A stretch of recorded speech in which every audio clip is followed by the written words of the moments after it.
என் diet விட்டது. Diet. ஆமா, மணிஷ் காஃபில போய் வெறும் காஃபி குடிக்கலான்னு போனேன். மணிஷ் குடிச்சுட்டாப்ல. ஒரு வாரத்துல எடுத்து வாயில வச்சேன். இல்ல, லைட் லைட்டா சாப்பிடுறது பார்க்கலையோ?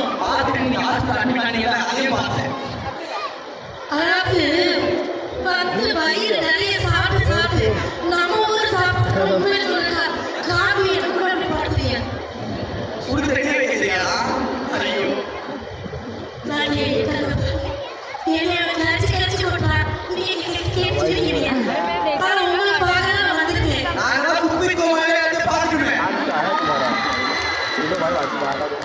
எத்தனை குப்பைக்கு போவானே பார்த்தாலும் இன்னைக்கு எங்க ஆளுக்கு பிரியாணியோட ரெடியா இருக்காங்க.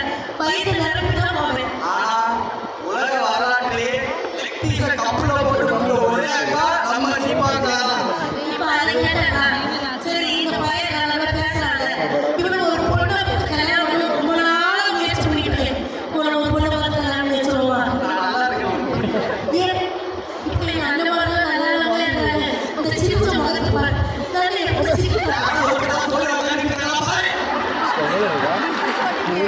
இப்ப மாணவர்கள் விழாவாக நடந்துக்கிட்டு நாடுகள் சங்கங்களாக நடந்துக்கிட்டு ஆண்களாக அவங்களுடைய பொறுப்பு செய்யறதுக்காக மனைவி மக்கள் பின்னாடி விட்டுட்டு உட்கார்ந்து வேலை செஞ்சுட்டு இருக்காங்க. வேலை போறாங்க. ஒரு கூட்டாளி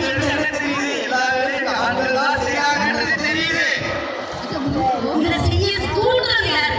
கோழி கூதுரு, சேவை கூதுன்னு தான் சொல்றாங்க. கோழி கூதுன்னு தான் சொல்றாங்க. ஏன் கோழி கூதுன்னு சொல்றாங்க? சேவை கூது. அதான் விட்டா போயில ஈரு. எல்லாத்துலயும் அவசரம்.